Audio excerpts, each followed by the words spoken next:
Welcome, friends, to this episode of the Sync Your Life podcast. Today, I'm joined by my new friend, Dr. Mike Berlin, also known as Dr. Mike. We're going to be talking about some good stuff today. You guys know that I am all about just the whole body, right? Not just your physical self, but your mental well-being and your personal growth and your whole life. So that's what we're going to be diving into today. Dr. Mike is the founder and creator of Living the Miracle Coaching. He's on a mission to help people find deeper inner peace, love, connection, and authentic empowerment. Last week, when we had the chance to connect in advance of the podcast, we could have actually talked for hours. And I love when I am around people who vibe high, who really are on a mission to serve people, usually the people that they once were, right? There's a struggle that they've dealt with in their own life that they've been able to overcome.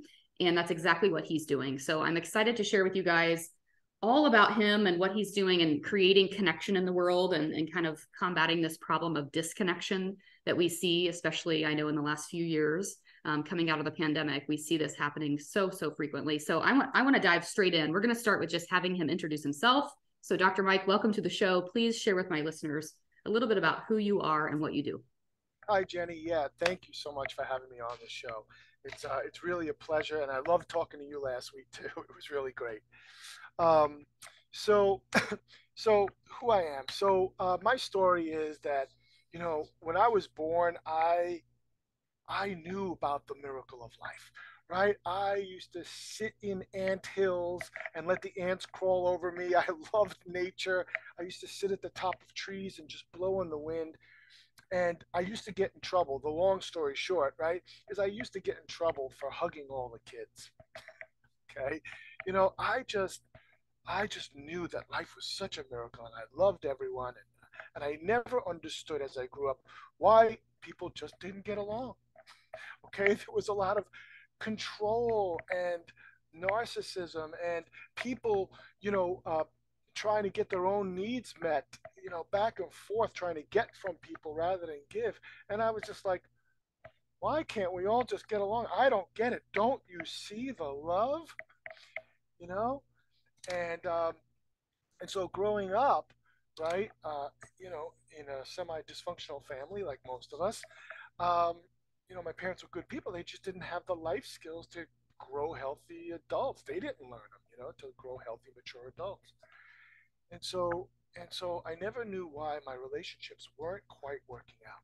That I, would attract the wrong people, and um, and also even before that, I realized I had an epiphany in 12th grade. Okay, and um, so because I didn't feel I was loved as a young child, I didn't feel like I was loved. I didn't feel the love. Right? I knew I was cared for. I knew that my parents were there for me, they provided, but there was something missing, right? The intimacy, the real love, the real communion. And I was very sad and lonely, not exactly knowing why as a young person. But then in 12th grade, I remember I was trying to fit in. I was in the lunchroom and I was trying to fit in with all the different crowds, right? The jocks, the burnouts, the smart kids, and they were all there in their different groups. And I would go to each different group just as, naturally. But I realized I was working so hard that I, I got myself into a sweat, that I was working so hard to fit in and to change myself. And I was exhausted. And so I walked away for a minute and I said to myself, what am I doing? Like God, what am I doing? And all of a sudden I heard a voice loud and clear that said, no, I said, why am I doing this? And I heard a voice loud and clear that said, because you don't love yourself. And I said back to the voice, but I don't want people to love me for what I do for them. Okay. I want people to love me for who I am. And in that moment, Jenny, I died. Okay. It was a soul death. I could not remember who I was and who to be. Someone walked by me in the lunchroom just after that and said, hey, Mike, somebody I know. And I was like this. Uh, uh, I did not know how to search my brain to be authentic and where to come from in my own heart to respond authentically without trying to see what they wanted from me and give it back to them, which I stopped doing. And so that set me on a journey to find me, to find love. Okay, and so then over the years, I became a holistic practitioner. I always knew I wanted to help people. I was, I have a psychology degree, a neuroscience. I was trained in neuroscience, and from working, and now I've been 30 years, and I started doing this highly advanced neurological and energy work uh, that helps people transform stress and trauma, clear stress and trauma from their bodies and their lives. And I became a trained life coach and a group facilitator, everything to help, and my own journey, because I don't want to take up a lot of time here, and my own journey of self-discovery to live the truth of who I am. And what I say is Mm-hmm. my mission has always been to help people live the miracle that they are. Because like I said in the beginning, I always knew the miracle. And it's about how do we connect to that? How do we become real and truly live as an Yeah. expression of our authentic selves?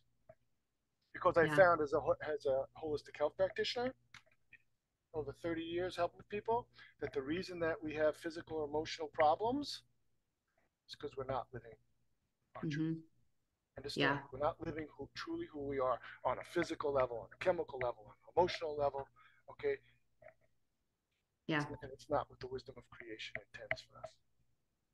Well, I think it's interesting, and I love this topic because I think it makes me think of my interview with Dr. Calvin Ing, where he talks about the chakras, right, and like this idea of being your true self. And I recently posted a graphic. It was just like an inspirational quote or something on my Facebook page, and it was something about embrace who you're becoming.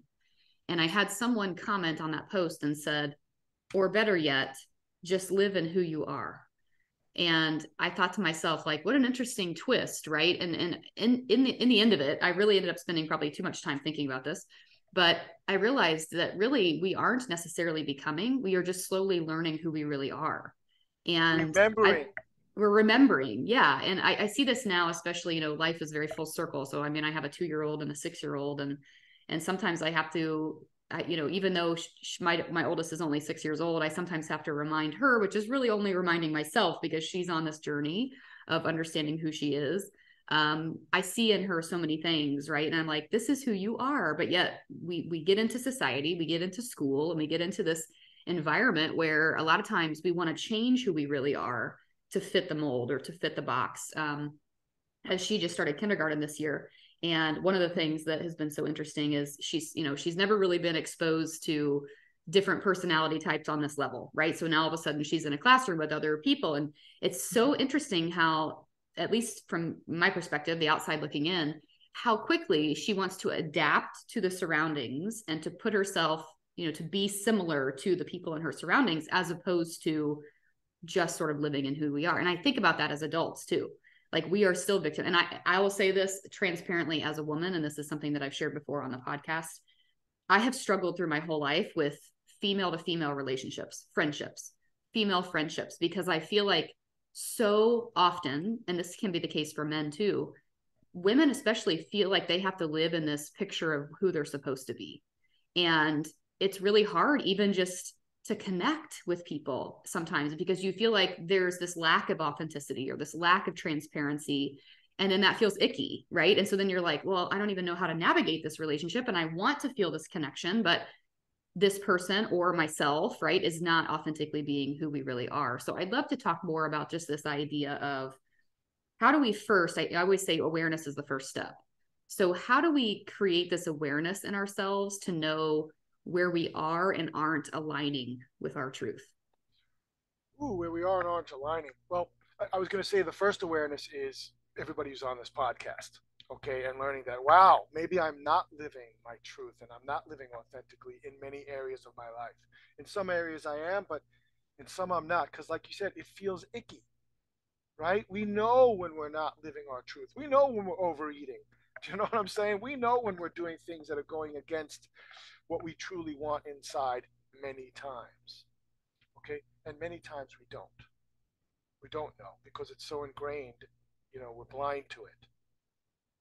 Okay, but so how you know is how you gain that awareness. Really is what I teach people is how to live from your true heart and soul. It's living a heart-centered life. Okay, and um, the open-hearted warrior takes this journey, and lives their life and creates great success in their life, right? Whether it's personal or professional, right?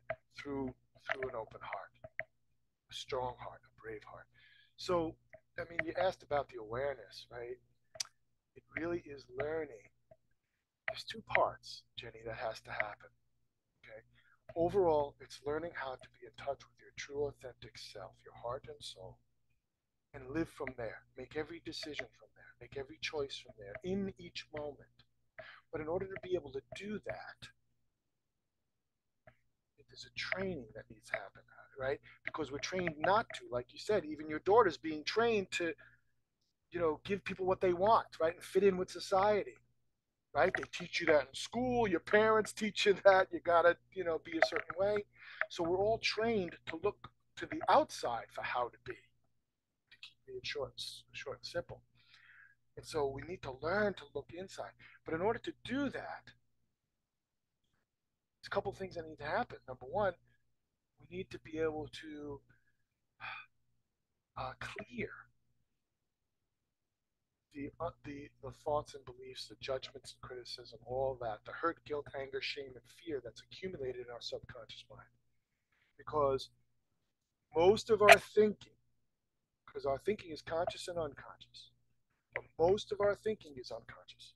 Most of what how we respond and react to life is unconscious. We live our life through our memories, whether we're conscious of it or not. You know how to go through a door because you remember that you were taught one time to even know what a door is. So this is all unconscious. We do it automatically.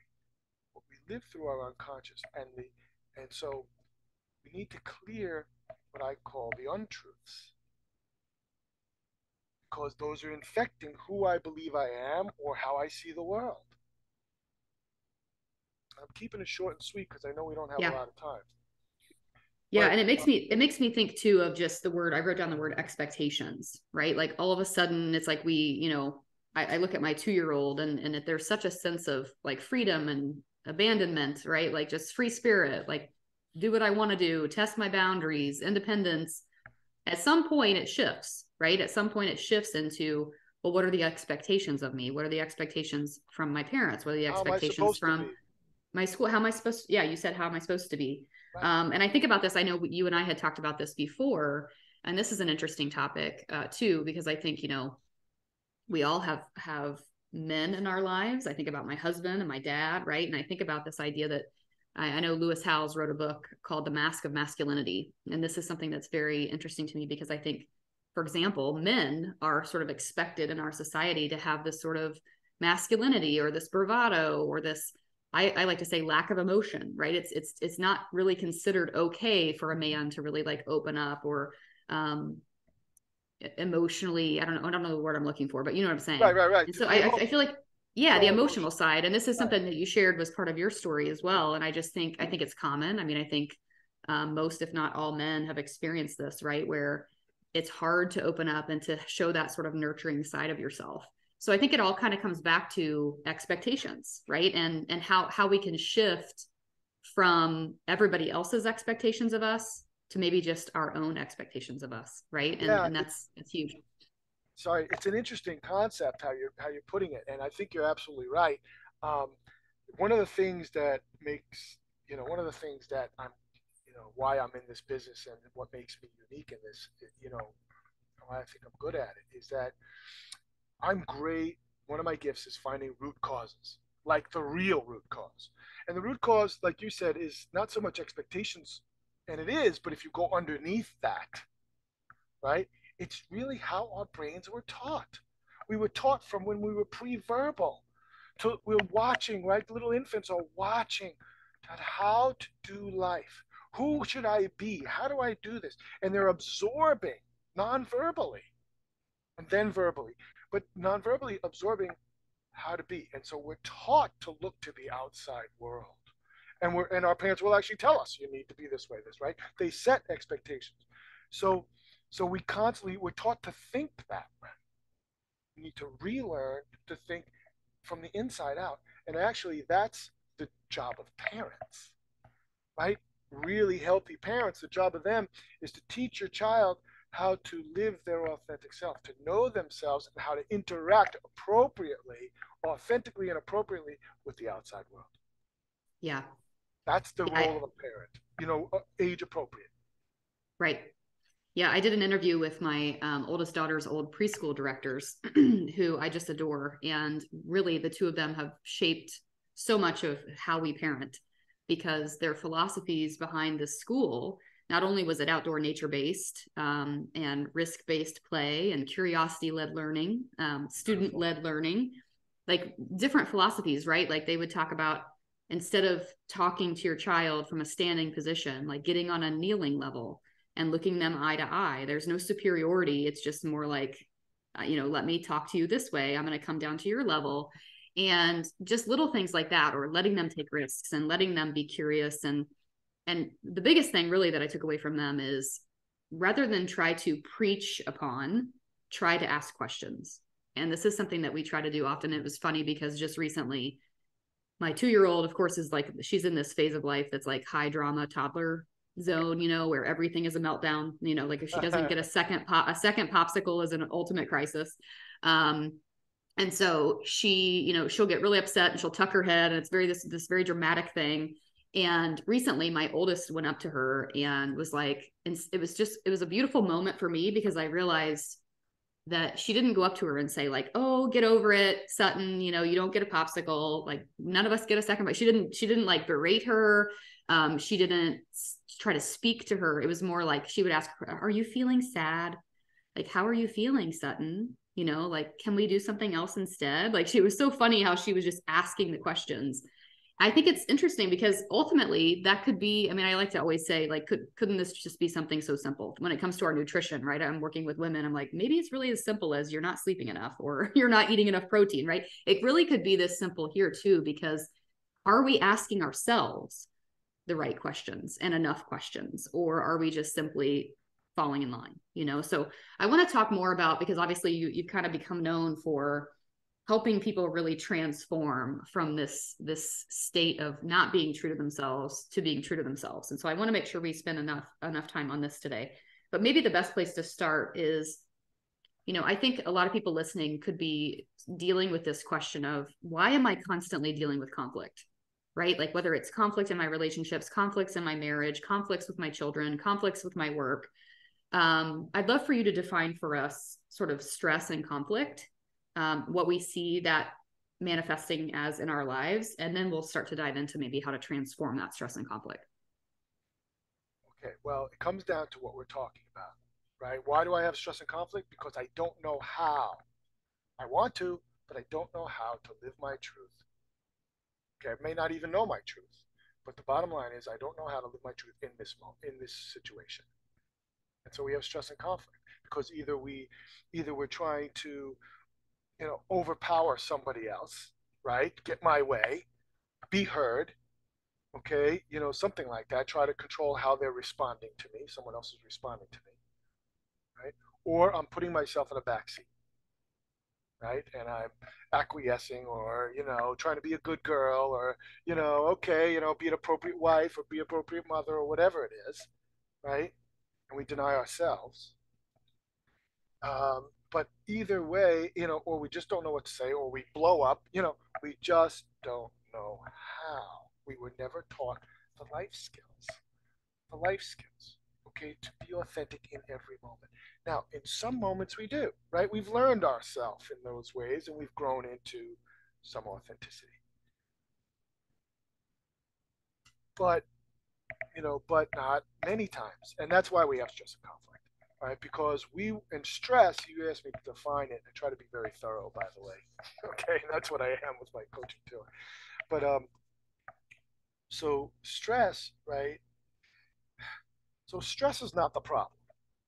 Okay, people say, "Oh, stress, yeah, stress." Stress is not the problem, right?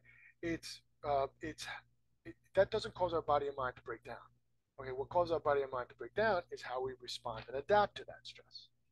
And how we adapt and respond to that stress, right? Whatever stressor it is, emotional or whatever, it could be physical too, right? Like, even working out, right, Jenny?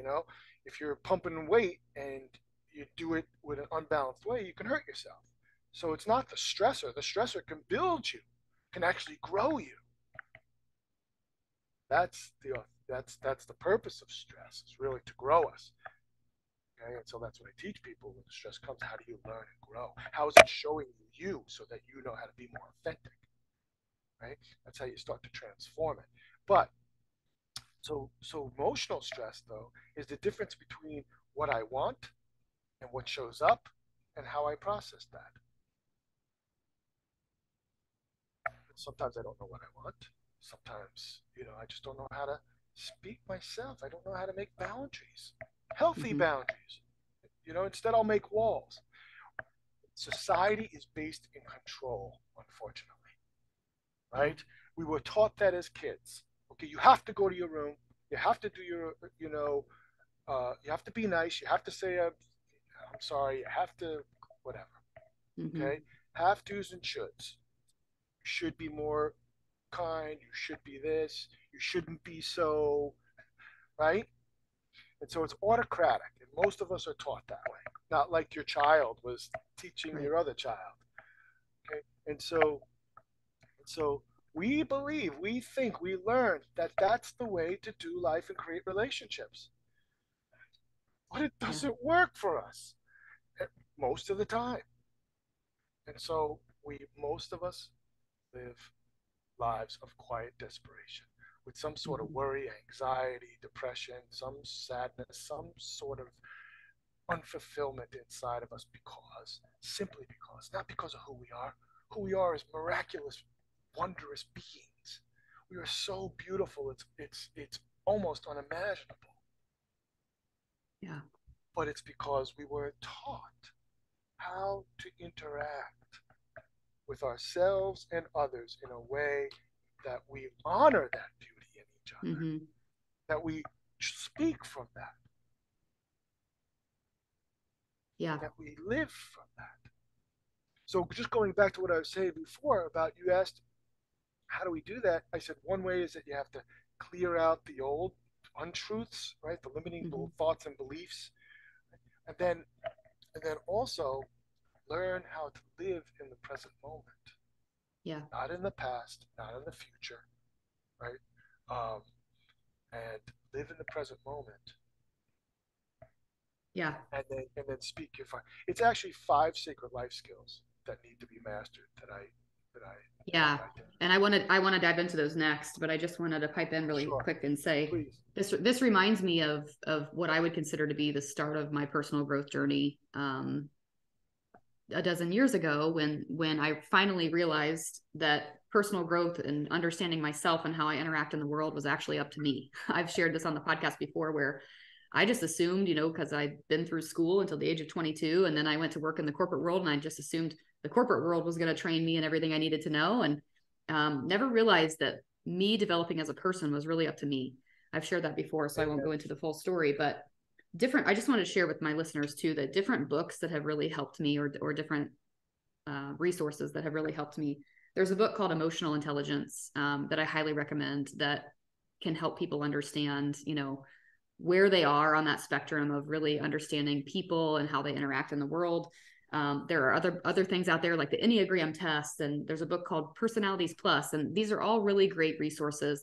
None of them are necessarily the rule to follow, but it's a great way to understand you. I'm actually working in a mastermind group right now with my life coach and some other local entrepreneurs, and we're doing a book called I think it's called The 6 Types of Working Genius by Patrick Lencioni, and it's telling me how I work best, right? So it's teaching me, like, how do I work with others, or how don't I work with others? Like, what are the flaws, I guess, for my personality type? So this is something that I think everybody really needs. And unfortunately, we don't get classes in school on social emotional intelligence, right? It's like math, science, history, all those types of things.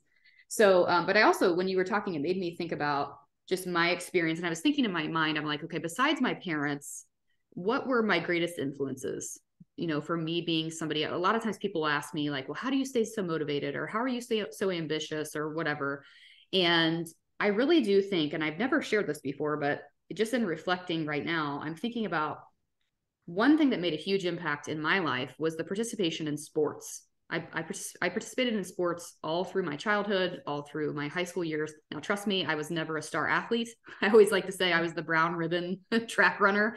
But I competed in those sports. And what it brought out in me was, I think, not only this ability to see what was within me to accomplish myself, but also to see how I worked as part of a team, and how I worked with other different types of personalities in the world. And so I think that all of this can be wrapped up by saying that, we talked about how society sort of wants us to be one way, and we have to kind of understand what questions to ask ourselves to pull out who we really are, and then how that should be interacting in the world as opposed to what the world is telling us. So it makes me think about, what about the person listening who's thinking like, I think I am living my truth, right? I'm happy, like I'm content, I'm comfortable.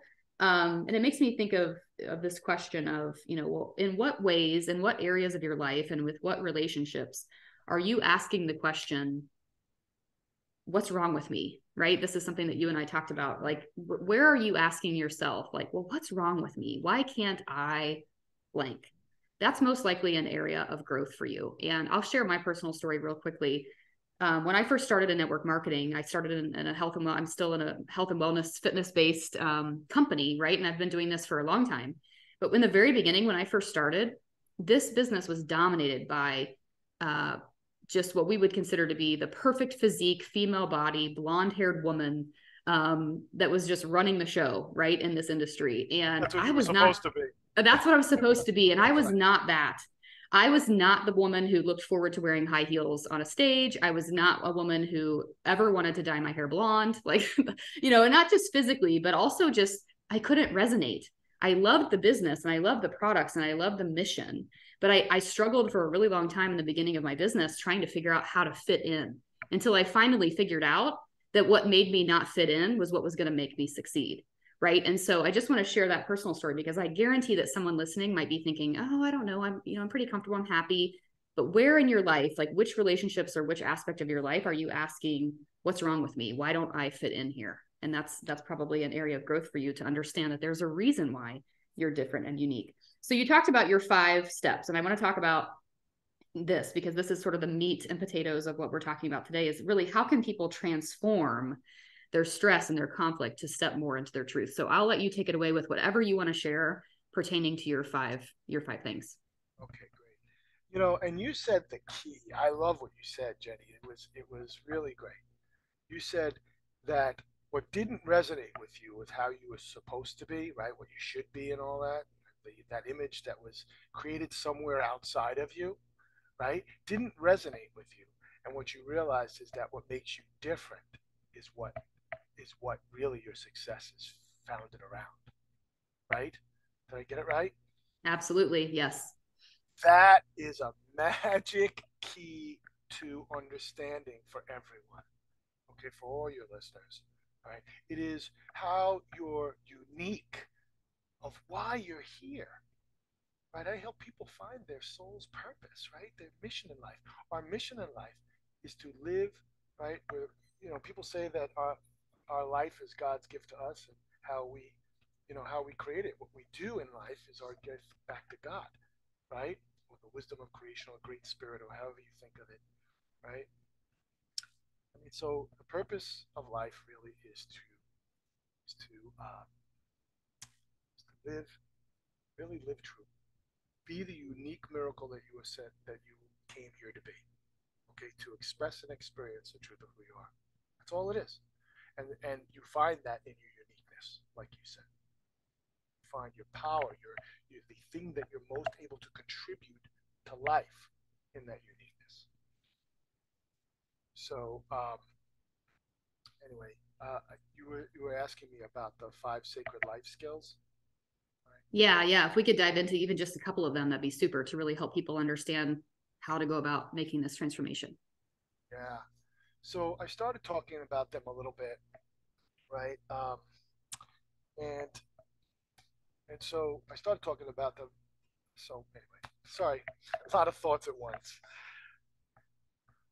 So I realized when because I finally, after tens of thousands of hours of coaches, books, and seminars, and gurus, and all that, and then helping thousands of people do the same, right? Teaching what I'm learning and teaching what I need to learn, right? So in my life experience, 30 years working in the field and my own growth, I realized that when I went to sort of help other people, I realized that there were only really 5 life skills that I had to learn in order to keep myself clear and true as a clear expression of the truth of who I am and living in the moment. And so the first life skill is to learn, and you need to master these. I call them the 5 sacred life skills. They need to be mastered, right? Just like we've mastered our life skills so far, even though they don't work with us. They don't work for us. So the first one is learning to, so the first one is having the major intention, right? What do I want to create? But developing yourself to have the major intention to live, to learn, and to love. Right? I want to grow, like you said, right? I want to grow. I want to be a better person. I want to be. And I want others to be the same, right? I want to foster life. And how do I do that? So that in every situation that you come across, every challenge that you come across, right? It's what can I learn and how to be a more loving human being. And when I say loving, some people get confused with that word, right?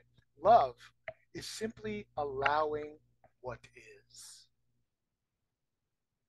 Love is giving attention, respect, and appreciation. So when I allow you, Jenny, to be who you are, right? Because I have the perspective, I'm bringing the perspective, I'm giving the perspective of attention, just paying attention to you, respect, allowing you to be who you are and where you're at, and appreciation, knowing that who you are and where you're at has value. I don't know what it is maybe yet, but I know it does. And so I'm giving you attention, like your daughter was to your daughter.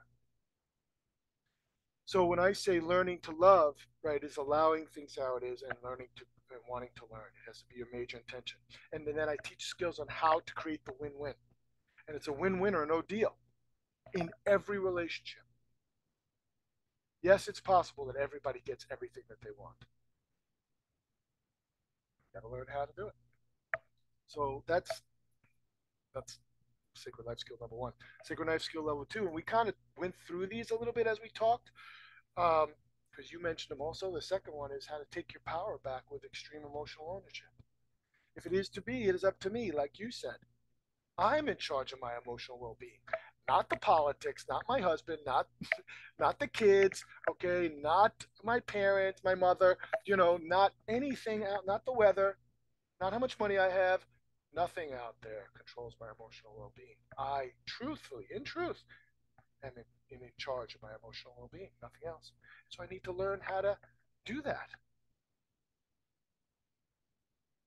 okay, no matter what.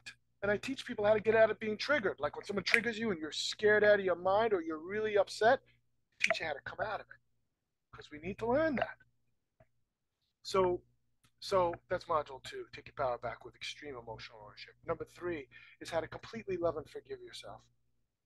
Because I guarantee one of the foundation issues of why you're not living your authentic self is somehow you don't trust or love or forgive yourself in some way, and so you're trying to make up for the deficit. And the truth is, there ain't no deficit. It was a lie that you accepted somewhere in your past. You should have been and you weren't. Oops. Oh, I must be less than. Not true. Okay. Some people have more strengths at this. Some people are better at this and worse at that. Right? Like you said you were learning. Okay.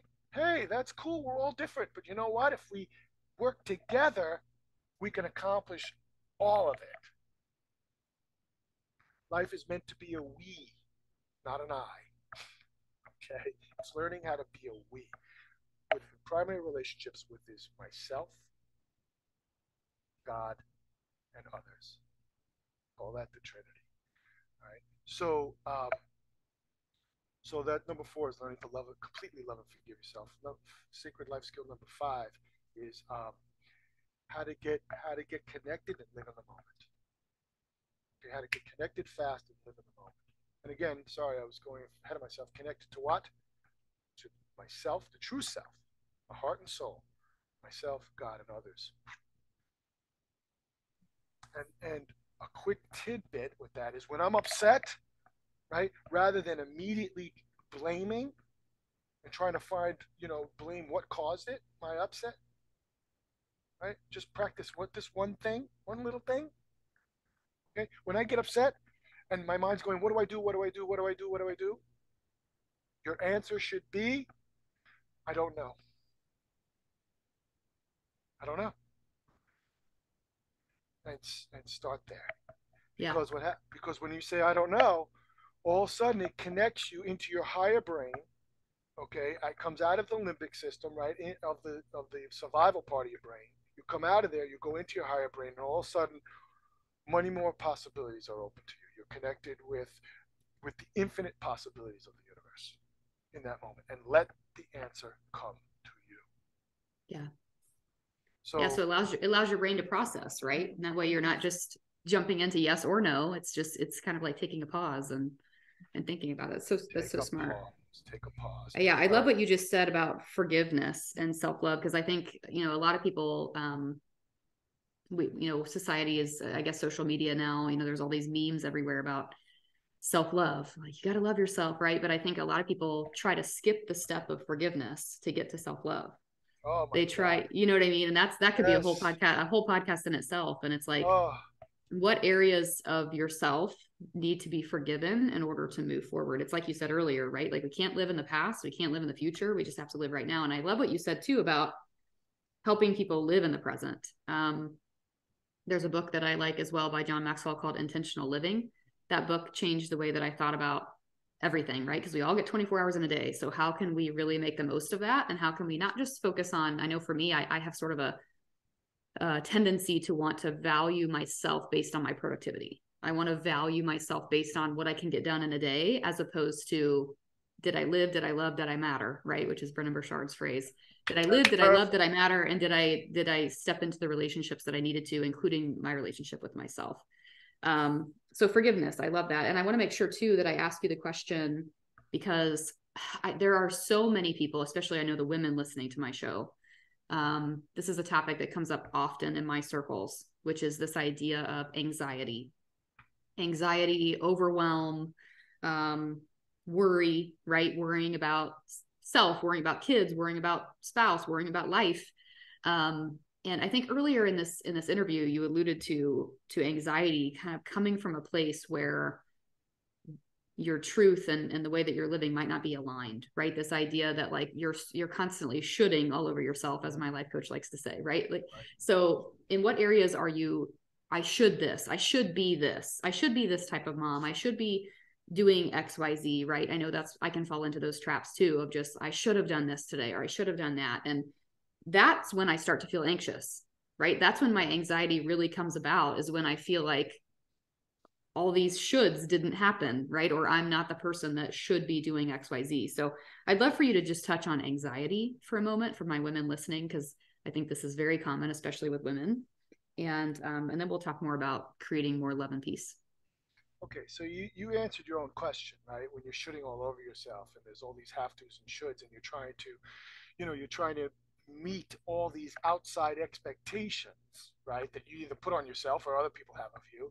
Okay, it's hard to do, and then you're dropping yourself out too, and something's wrong, but you don't know how to fix it, right? That creates anxiety. Okay, creates anxiety, creates fear, and I don't know how to do it. People say, "Oh, you teach people how to manage stress." I say, "No." Okay, I don't know about you, but I don't want one more thing to manage in my life. Okay, we're managing everything because we're trying to meet all these outside expectations and parameters that we either put on ourselves or were put on us, or that we accepted. And so you will be anxious if you're not connected to yourself, to your true heart and soul. That's the key. People go, well, I know who I am. I'm a teacher. You know, that's going to get dicey. Okay, eventually that's going to fall apart, especially if you get into an intimate relationship, right? But it's really when I say living the truth of who you are, it's not who you think you are. It's who you discover yourself to be when we squeeze you. Okay, Mm-hmm. like you said, it's sports, right? When we push you to your limit, what's going to come out is your authentic you, and we need to discover who that is. Some of it we know, right? But discover who that is, and then learn to live from our true heart and soul. And then every decision is not what should I do, not what do I have to do. Every decision is in this moment, in this situation, what do I want to do? What's in my heart and soul? Mm-hmm. What's my greatest good? Like you were saying, what Bradshaw said, that matters to create love. It's all about that, right? That's the Yeah. major intention, number one. Okay, Yeah. so anxiety, and so if you get to anxiety, right? I heard somebody say too, and I love this. If you're anxious, right, ask yourself, what am I afraid of? Mm-hmm. Because underneath there's a fear of some sort of loss, Yeah. of some sort of loss. Okay, loss of an emotional need, what we think it, or what we think is an emotional need, or a physical need. Right. But once we learn how to get to the truth of what that is, right? Part of teaching people how to be free, how to live truly the miracle that they are, is learning how to, what I tell people is I'm learning how to separate truth from illusion. Because there's all these beliefs and perceptions that we learn that we think is true, and separated. And they're intertwined. They're Yeah. interwound. So we got to split them apart, unpack them, and learn. And then I teach you how to learn to do that on your own. So you Yeah. can do that. I think that's so, I love that idea of like truth versus illusion, because I think it's so true. I know in just coaching women in their health and fitness, it comes back to this like self-limiting belief idea sometimes, right? Where you're asking the questions and, well, I can't do this because, or I don't do this because, well, okay, is that reality or is that what you're perceiving to be reality, right? Which kind of comes back to what we talked about before. Stress is okay. Perceived stress is a whole other conversation, and how it impacts you and your body and your mindset is different. So it makes me think of, I feel like I keep popping books out left and right, but another book that And was that, game changing for me was Carol Dweck's book Mindset. She's a researcher that did a study on this, living in, I call it living in lack, or living in yeah, yeah, victim lack, something like mentality. Yeah, that. that living in lack, like living in this sort of victim mindset as opposed to living in abundance and living in gratitude. And by reading that book, you can see what I mean. But really, it's creating this awareness in you of, instead of thinking about all the ways that you lack or that you don't keep up or that you're not XYZ, you're really holding yourself back. And so I think that kind of is connected to this idea of illusion, right? Because we think we're stuck because of a reason, when in reality that reason isn't real. It's just a reason that we've made up. So as we wrap up today, I want to make sure that before we kind of point people to you and how they can find you, what are your final words, I guess, to say in regards to how people can create more love and peace in their life, more connection? So, and I just want to say the fifth sacred life skill, which I did not say before, okay, was learning how to speak your passionate truth. Okay, so learning how with appropriate boundaries and how do I share myself vulnerably, intimately, and appropriately. Okay, so anyway, and so how do we find connection? Well, with anxiety too, one of the major things is how do we find connection? Your body, your breath, and your emotions are always in the present moment. Okay? So connect with your body, your breath, and your authentic emotions in the moment if you can. You let yourself feel. Emotions have been so shamed, especially like you said with men, right? We don't let ourselves feel our authentic emotions. And then we cover them up with anger or sadness or something, but really deep inside, I'm afraid or something else, right? I'm ashamed. So, really, and to find peace in the world, to find peace no matter what's going on in your life. You're in the middle of a really bad divorce, okay? No matter what's going on, stuff going on at work, stuff going on in your kids, doesn't matter. Right? The loved one is dying. Find your heart and soul. Be brave enough to live your deepest values. Your heart always stays the same. Who you are, truth of who you are, is always there, always constant. Living out of that, then no matter where you go, there you are, right? But what part of you, there you are, do you want to be connected with? The parts where you're trying to manage all these shoulds and have tos, or the part of you that knows what's right for you in each moment? If you have that, and I've gone through some bad stuff in my life, okay, and I've done what I'm telling you about, and I love and learn through the whole thing. I grow into the human being that I was meant to be. You know, Gandhi said, first be the change you want to see in the world. Right? If you want to make great change, you want to impact your family, your job, the world itself, right? First be the change you want to see. To be or not to be, that is the question. It's not one of the questions, and that could be a question, not maybe a question. No, it's the question. What down on this earth to be truth of who we are. And so learning how to stay connected to that, learning to separate truth and illusion, learning to stay in the moment, learning to find out who I am and what I want and what I don't want, right? And be able to speak that and learning those skills. Now you're there. Now we have you. You have you. And like one of my clients once said, and the fear goes away. I said, yeah, it does. Yeah. Yeah, it's so funny. This morning, I woke up to a message from my dear friend. She sometimes just has this gift of like speaking so much truth into my life, right? I always say she's like a mirror to me. And so sometimes I see just how she lives with intention and I don't know, just always has such wise words to say. But she sent me this quote this morning, and it's just so perfect with the timing of this interview. She wrote the question, she wrote herself, "How should we love?" And then she put the quote by Mario Quintana that says, "Don't waste time chasing butterflies. Mend your garden and the butterflies will come." Woo-hoo! And I just think that's the perfect wrap up for this, because it all really does come back to self, right? Self-forgiveness, self-love, self-understanding. And really, so many of us, I think, are out chasing the butterflies. Like we're out trying to find success or trying to find what we think society deems as the right marriage or the right family or at all. We like to say the highlight reel on social media, right? When in reality, if we just work on ourselves, all of that will come, right? Amen.